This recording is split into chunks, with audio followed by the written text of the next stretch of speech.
Hi, I'm Ali and I'm going to show you how I made this cowl neck design. Don't worry if you want to make a cowl neck and this isn't the exact shape that you want, because this principle works for any kind of shape. It works if you want it more pointy, more rounded, more high, lots of fullness here, or just quite subtle. It's the same technique for however you want to do it. So I show you in this tutorial how to adapt your bodice pattern to make this cowl neck design, and how to drape it and fit it either on a mannequin or on yourself.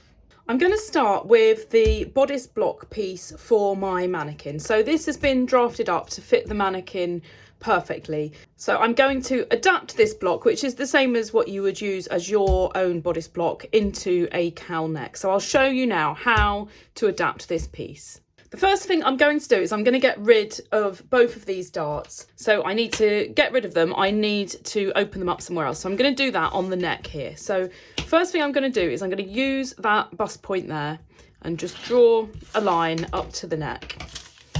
And then I'm going to cut that open. And I'm going to close each of these darts up. So it's just a case of cutting down one side and then closing it by joining it together like that. And I'm going to just stick that together and do the same on this one here.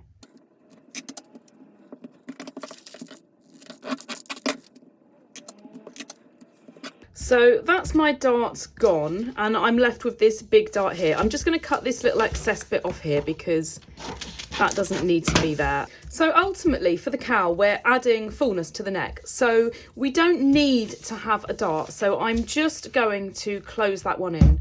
This might not seem logical at all because normally you can't just get rid of darts like this. But for the cowl neck, it's a little bit different because you're adding a lot of fullness in for it. So just fill that in there, and then I'm just gonna cut that across there. You don't need to be too perfect on this because this line will go in a minute anyway. So now you need to open up this fullness for how full you want your cowl. So you need to think how much you want that to drape down, and how much you open this pattern up by is dictated by how deep and how full you want your cowl. It's a little bit of a trial and error. It's a hard thing to measure. You could measure from your side neck to your opposite side neck of how open you want this, but it's probably best to get some scrap fabric and play around. So I'm not going to open this up now from this bust point. I'm going to open it up from the armhole here. So what I'm going to do is I'm just going to cut a couple of lines across. You don't need to do loads, but what I don't want to do is keep this armhole shape exactly as it is because it won't lay properly flat. So I'm just going to cut that open like that. So just make sure if you've got any bits on the dart where you've been cutting it that they're stuck together perfectly. So I'm now going to open these up. Now don't worry if you're a little bit confused at this stage because it is a bit of an odd one. So that's how I'm now going to open it up. So this armhole shape changes a little bit, but it means that when you have it on, that will drape down and your armhole will just go back to how it should be. So I'm going to open this up a fair bit, and then what I'm going to do, you can open it up as much or as little as you want to. So I'm just going to put a couple of bits of tape there to hold that in position, and then I can just flip it over and do the same on that side so it's not sticking to the table. So I'd be surprised if you're not confused at this stage. So this is the centre front. This is always going to be the centre front, and this is your shoulder, and everything in between is basically your neck. So if I just go like that again, so this was our neck here and it's been opened up quite a bit, but we're going to add some fullness in the opposite direction as well. This is what I'm saying, it does get a little bit confusing, but bear with me. I'm now going to trace around this because you can't sew with a pattern that's like this with loads of tape and stuff. So I'm just going to put it on my pattern paper. I'm going to line the centre front up with that side of the paper, and then I'm just going to trace around the waist edge, up the side seam, and this new very odd looking armhole shape, which I'm going to tweak a little bit in a second, but let's just trace around it as it is for now. And then my shoulder seam here.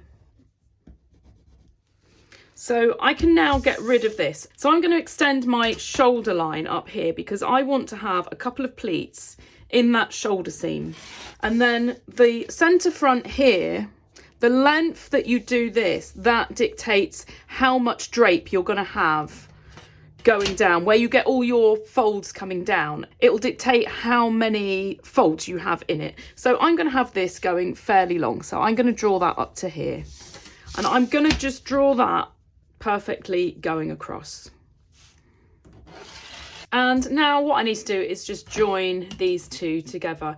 There are so many variations on how you can do this kind of neck, so you really do need to just have a little bit of a play around. If you've got any cowl neck tops already, then just kind of open them up and see how full they are. So I just need to look at this armhole. It's gone a bit of a strange shape because it's gone very straight here and it's very pointy there. So I'm just going to redraw it to be a proper curve. So I'm just curving that in a bit there and a bit there, and then I'm curving it out a little bit there where it's gone a bit pointy. And it does look really odd, but when it opens up, when that falls down there, it will just go back to its usual shape, but you don't want the armhole sitting funny, so that's why you do it like that. So I now need to just cut this out. So don't worry if this still doesn't really make much sense. So this is the top edge here. Although this is the top edge, you want some more on the inside. You don't want to seam it and put a facing or a lining. You want it to just continue and be folded under. But I'll explain that when I cut the fabric out. So that's your top edge. This is your centre front, and that needs to go on the fold. So they kind of both need to go on the fold because, as I said, that's being folded under. This is your shoulder seam here. That is going to be joining onto your back shoulder, and it's going to be pleated on when you do it. And now the really important thing when you're cutting this out is you need to cut this on the bias. So it needs to go in this direction, or the drape that you get on the neck is just not going to hang very nicely at all. So if you've got dot and cross paper, it makes it really easy to draw your straight of grain on.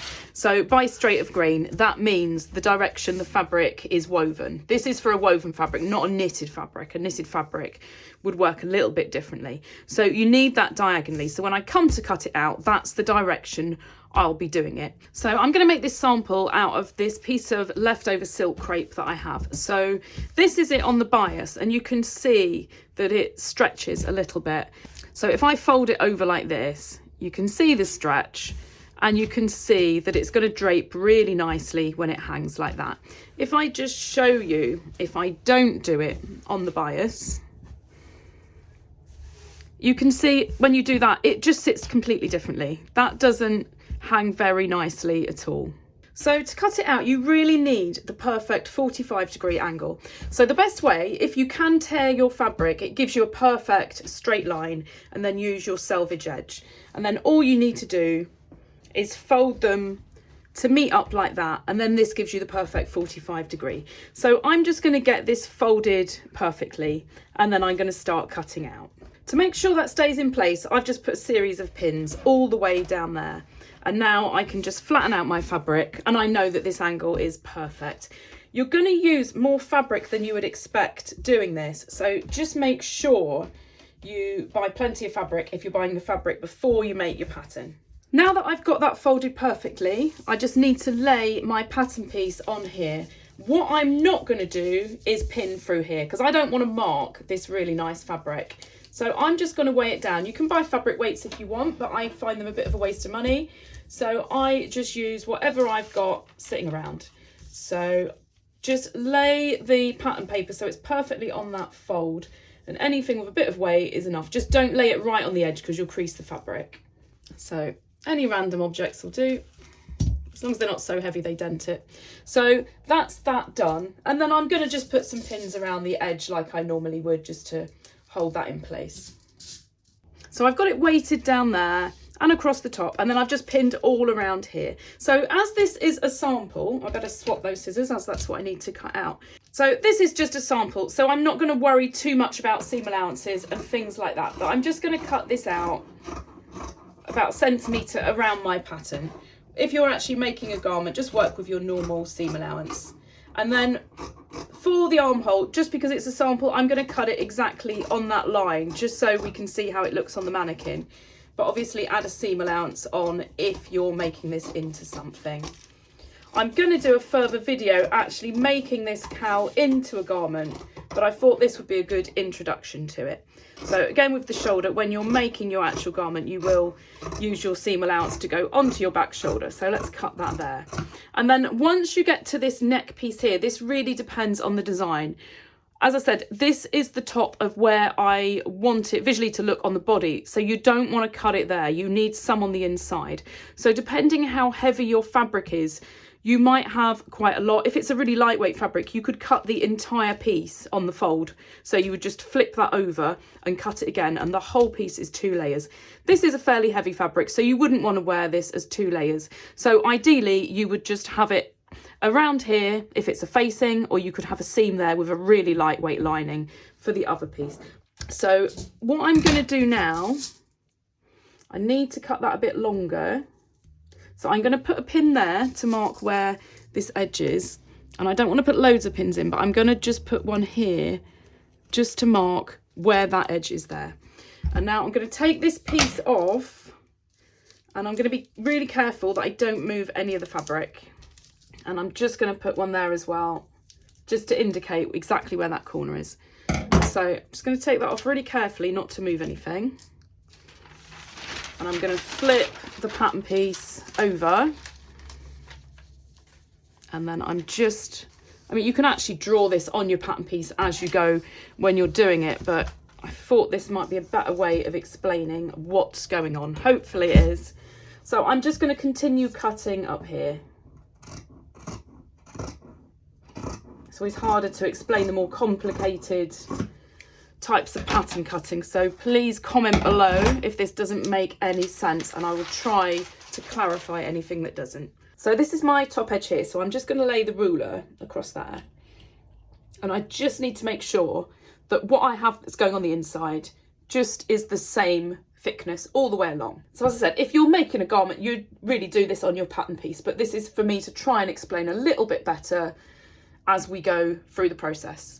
So I'm just going to use a second ruler to measure how much I'm doing it. And just for the sake of the sample, I'm going to just cut it there at the 5-inch mark. And I'm just going to continue that all the way along, just making sure I don't move my piece. So that's it all cut out. So we'll take those out. I'm just going to leave that one there to indicate where the fold line is. And what I need to do is I need that on both sides. So hopefully you could see what I was doing there, but I've now got a pin on both sides of where that needs to fold. So I can now get rid of this. And now I can see how it looks for the first time. So I'm going to unfold it. You can see there's a little bit of a crease there where I folded it, but had I folded it much harder and pinned it, that would have looked terrible. So that is my top edge. So that just flips under there. And then this is my neck. So you can see there's a bit of a line there, but when you're making it for real, you'd obviously consider linings. So where my pin is there, I'm now going to fold that properly and pin that. So that's my edge. A lot of how you finish this off now is just down to what kind of design you want.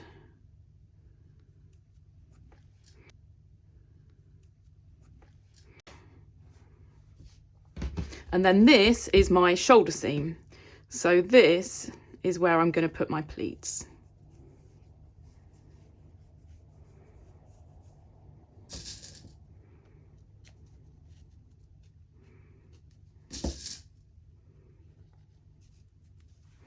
So I've just pleated that quite roughly, and I'm just going to do the same on the other side.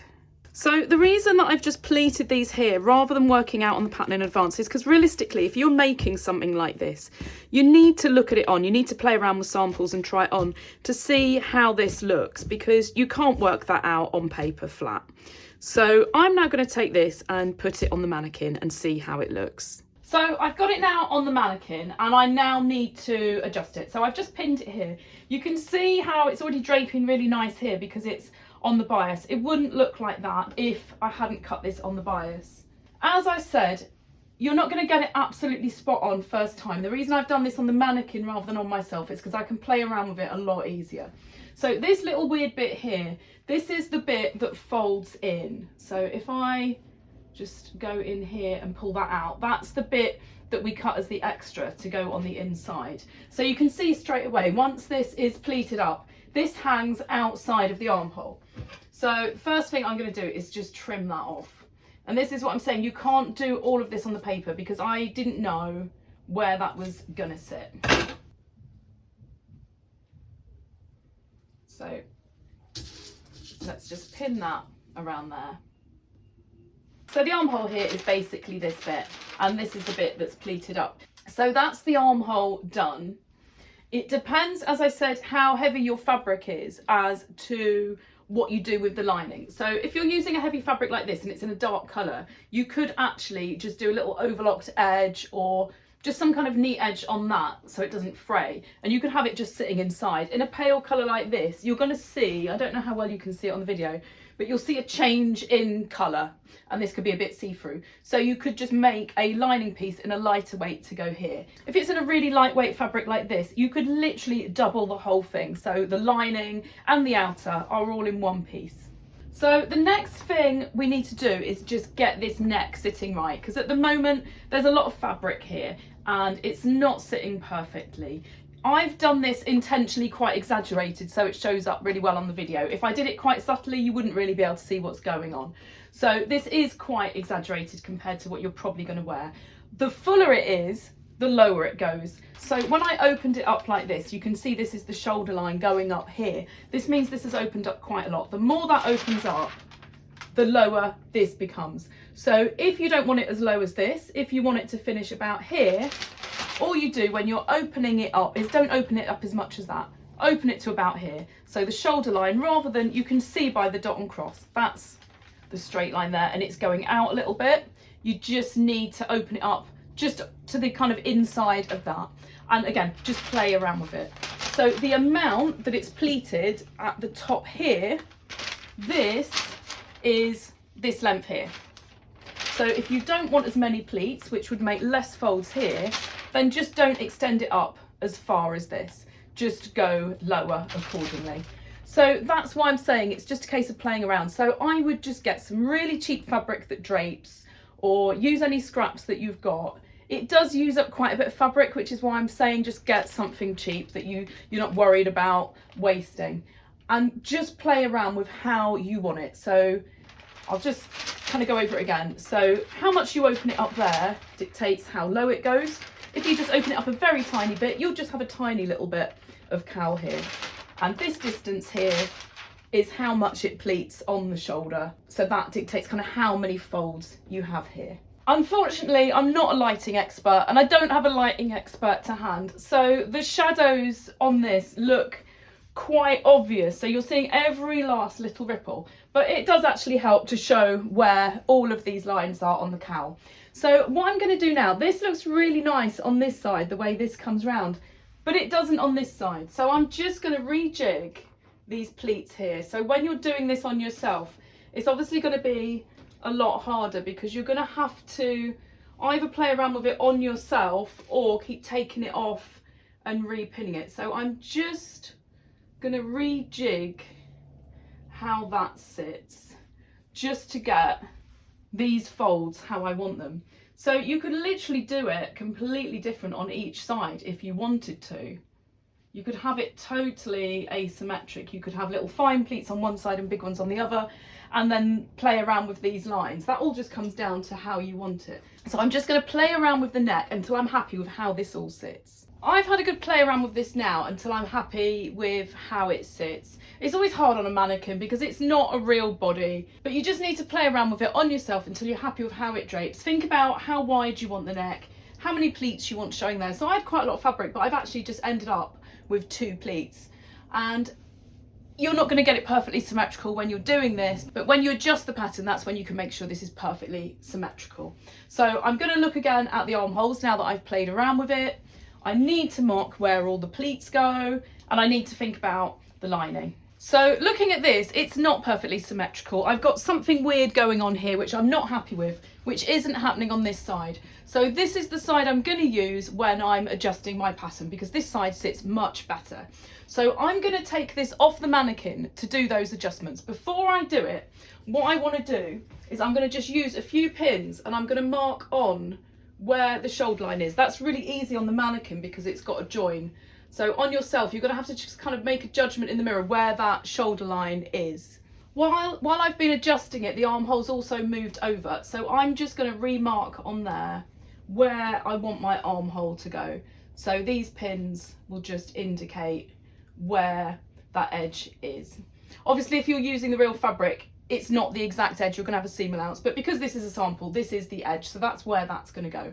So I just need to make sure I remember which pins mean what. So you might want to take a photo of this on yourself while you've got it on, just to remind yourself when it's on the table what's what, because it can get a bit confusing. So I'm not going to worry about this side at all, because I'm going to do everything on my pattern from this side here.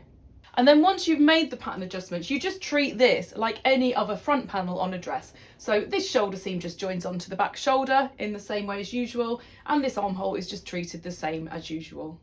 If you're looking at this and thinking it's not the shape that you want want more of a rounded cowl, that will just be done by draping it on yourself in more of a rounded shape. So you'd have a much wider neck here. I'm not going to move it on the mannequin because I don't want to play around with this how it is at the moment, but you would just make sure this is narrower, and that would bring that round.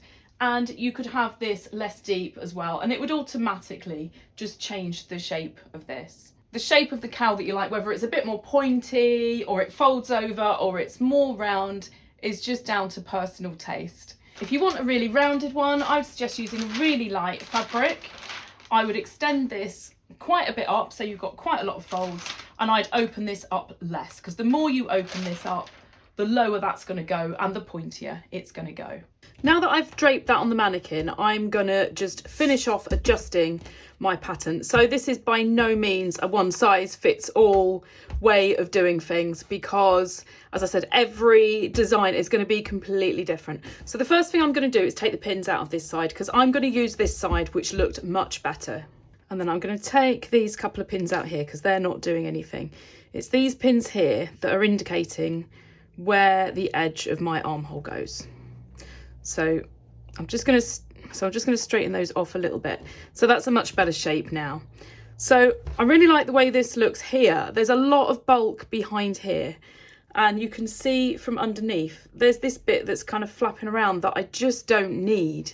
It's not really serving any purpose other than adding extra bulk underneath. So this means when I cut my pattern, the amount that I extended it up here was just too much. So what I'm going to do is I'm going to get rid of a piece of this. This will just depend on if you've done exactly the same. If you haven't, you won't need to follow this step at all. So all I'm going to do is I'm going to leave all of this in place. Just make sure when you've put your pins in, you've not caught anything up that you didn't mean to. And then I'm just going to release that pin there, but I'm going to hold my fingernail to keep that in place and then put it back in. And I'm just going to do that with all of these, and then that will let that just sit where it needs to go.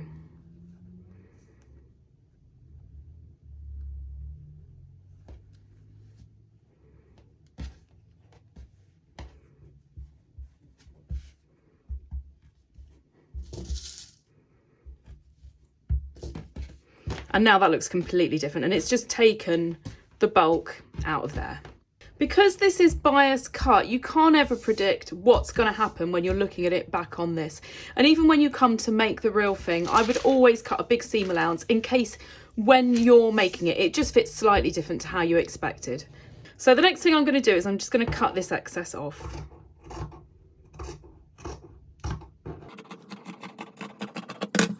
And that's starting to get less bulky already. You don't want loads of bulk up here unless you really need to for the design. So you can see there's lots of kind of pleating going on under there.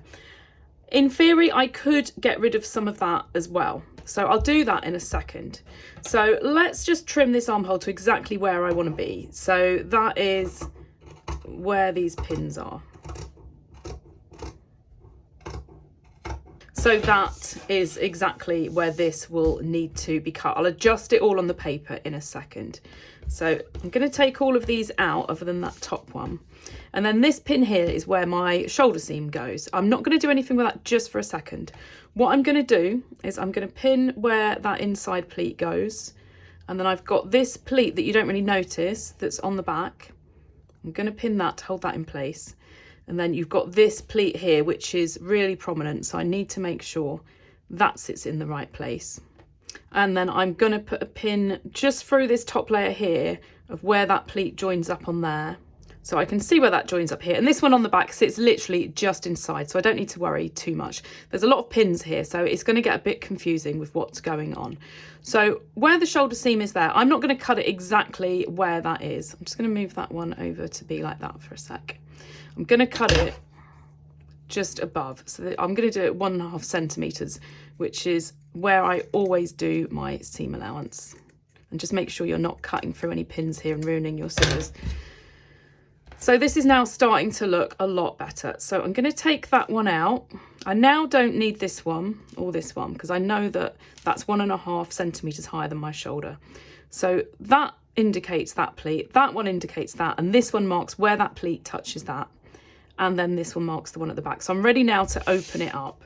If in doubt, take a photo at this stage in case you forget what you were doing. So I now need to think about all of this pleating that's going on there because I obviously just pulled it all together when I had it on the mannequin. So once I release everything, if I match that back up with that and this one back up at the back, I can see what I've got. So this is from this front pleat.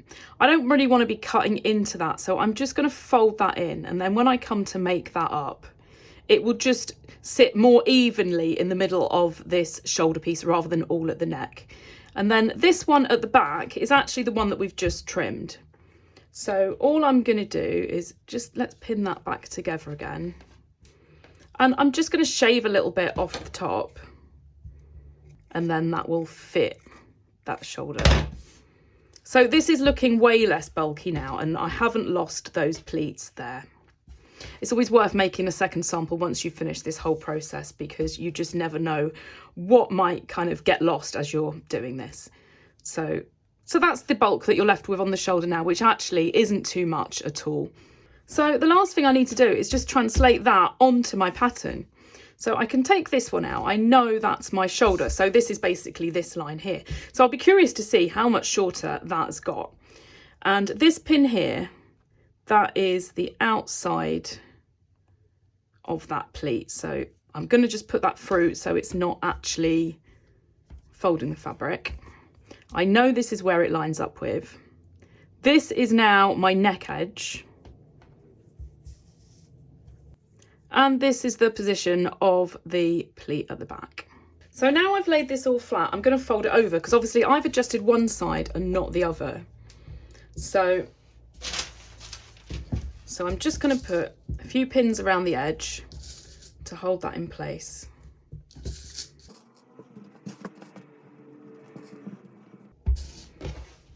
So that's folded back to where it was.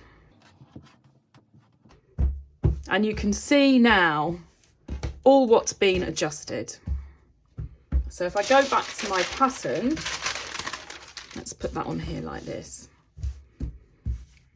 So this is the shoulder line and this is our shoulder here. This pin here is the neck edge. So you can see I extended it all this way and actually I only needed to go as far as that for what I wanted. So I'm going to do that mark there to show where the neck edge is. And then these two pins here are my pleats. So I'm going to put a mark here and a mark here. So once this is folded perfectly flat, you can see where I've trimmed the shoulder seam. It has actually taken a little bit off here.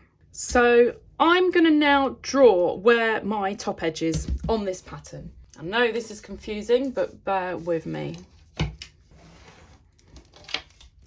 So that's my new top edge position. And then these are just markings for the pleats, so you don't need to worry about those too much. So what I'm going to do now is I'm going to just trim the underneath piece to be exactly the same, because obviously I've only adapted one side of this. And now that I've done that, I can also cut some of this off because I've moved where that folded edge is, where the top edge of the neck is. I don't need so much on the inside. So I'm going to just trim some of this off to here, which is about what I added on initially. If you remember at the beginning of the video, when I drafted this, I cut it out with a bit of excess on. So I'm just going to get rid of that now. So we've basically got the armhole on our main fabric, and then the bit that goes on the inside, you've got part of an armhole. So as this folds over, that just fits on there like that. So I just need to put all of this onto here. This pin is where the pleat was at the back, and then this is my armhole where it starts here. So I now need to add to the pattern. The intention when I did this originally was to add a piece from here which goes on the inside, but actually because I've brought that line that way, I don't need to add as much as I originally was going to. So I'm just going to tape a bit of extra paper on here to extend that pattern, and I'm just going to rub this out, and I'm going to replace the top edge mark with this bit here. So now that's extended, I can just finish off this line up here. I'm not going to use all of this bit of paper, but it will just help me to line everything up. So now I just need to lay this on here. So this obviously goes this way around. And what I need to do is, I know I cut a seam allowance on this side and I cut the armhole exactly as it was. And then if you remember, I trimmed the shoulder. So this is why this doesn't line up here. So I'm just going to put a couple of pins here. As I said before, don't put pins if this is the real fabric, because you don't want to mark it. So you can see the armhole still sits where it is. It's stretched a little bit as it's been draping just because of the nature of the fabric. And this doesn't sit right here. So I'm going to just pull this over because that has to line up with that. This is the side that I need to adjust. I'm just going to pull that to shape there just because I know that this fabric has just stretched a little bit while I was looking at it. Let's pin that on there so that doesn't move. This is overhanging here because I cut that with a bit of spare. So I now need to just adjust this. So I'm just going to put something heavy here to hold this in place. You can see this has grown a little bit here as well, but again, it's because we've been playing around with it and draping, and this is on the bias, that it's just stretched a little bit. So you have to just kind of manipulate it as best you can. I'm going to do that so I can take these pins out so it now doesn't mark the fabric. So I'm just going to draw this onto my pattern. So this is the original bit that I cut, this layer here. So I'm going to go with that line. And there we go. And then this is the shape of the armhole that's going on the inside. And then I'm just going to mark the top of it here. I'm not going to mark this side at all because I'm going to draw that along the dots. So I can now take this off. We're nearly done. So that can be drawn a bit better. And this I'm just going to line up with the dots. So you can see this is why at the beginning I didn't want to just flip it over and redraw the armhole on this side, because it all moves around as you're draping it on the mannequin. So I'm now going to just cut this out. What I'm going to do is make sure that these lines I've put on don't come off. So they are within that line there, and this one isn't, so I'm just going to draw that in there. So I'm just going to now cut all this out. And this is now my finished pattern. So you can see the importance of draping this. You can't cut a pattern on paper when something is bias cut with all the pleats and all of this going on and get it absolutely spot on. It's a really good starting block to be able to drape it rather than using a square of fabric. However, the draping is how you get all of the shape how you want it. I couldn't have known before I put that on the mannequin that when this folds over, I would want it at this point here, and I definitely wouldn't know that the armholes would have to line up like this. And this is because I've got more pleats on the front than on the back. The other thing that I didn't know was exactly how much I wanted to open it up. So I did it as a starting point, and actually I only trimmed a little bit off from here. but I could have potentially trimmed off a lot more. If it's completely different to how you want it to look, then it's best just to completely rejig it and start again. So this is my finished piece here. So this is the inside here, this is the neckline, and this is the body. You'd never know how to draw this shape without going through that process. So you need a bit of patience and you can do it. So that's where it folds. Because it's white, you can see all of that. So that's where I would then add the lining. So if I just re-pleat this at the top. So this is how this sits at the top. This is where my armhole sits in there. You have to just play around with the draping on both sides just to extend. So this bit here just needs a lining. So if you were putting a lining in this, you just basically need this extra bit. So you just need to play around with your pattern pieces to extend. I'm just going to weigh that down with those scissors for a second. So this bit here is this piece here, and the bit behind that you can see is this bit. So all you need to do is work out, let's see if I can feel it. So it's this bit here, and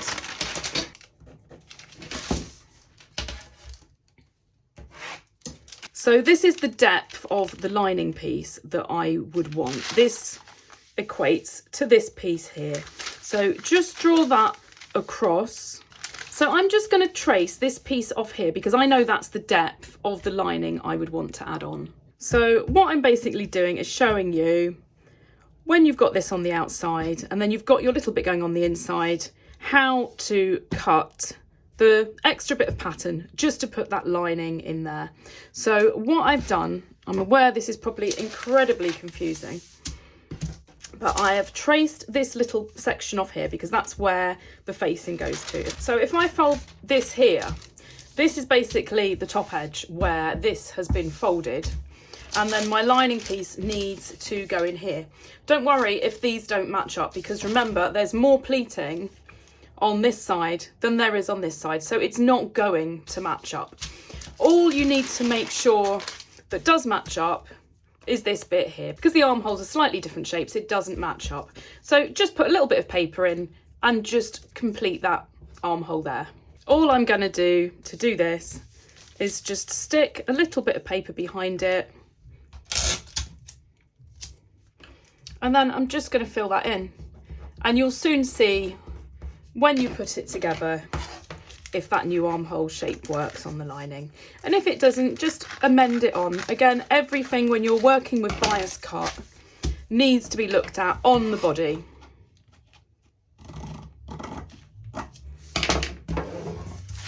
And that's it. That is my pattern piece for my main fabric, and that's my pattern piece for my lining. If you're anything like me, you won't remember what all these marks mean on here unless you indicate them properly. So we know that this is the top. We know this is the back pleat. We know this is the front pleat position. You need to just word this what makes sense to you. I'm not going to say write it exactly like this because it might not make any sense to you. And that's the front pleat. So that when you're cutting out, you can either pin or notch these pieces. So I know straight away that's my front pleat. It matches up with my front pleat position. That's my back pleat, so that needs to fold. And that sits just behind where my neck edge is. So straight away, I've been able to pleat that back exactly how it was before. And remember that bit, I decided I was just going to tuck in. I've obviously just done that very quickly to demonstrate it, so it doesn't match up to the nearest millimetre, but with a bit more care, that would match up perfectly. So that's all just done from these positions. So just make sure you mark it what makes sense to you. It doesn't matter if it makes no sense to anybody else. I'm not one for saying what you have to write and it has to be done in a certain way, because it has to make sense to you. And then once that's done on both sides, then your lining is in there. You've got two pieces that are quite different shapes that work perfectly together. I hope you've enjoyed this video and it's all made sense. It was pretty complicated to explain, so I'm assuming it's going to be quite complicated to understand. But please have a go at doing this, because once you play around with it, it all makes sense. It probably looks a lot harder than it is. Play around with that pattern, play around with how you open it up and extend it and how you drape it, and you'll soon realise that this is nowhere near as hard as it looks. If you enjoyed this tutorial, then make sure you check out my other videos where I have plenty of other pattern cutting tutorials and sewing techniques for you to follow.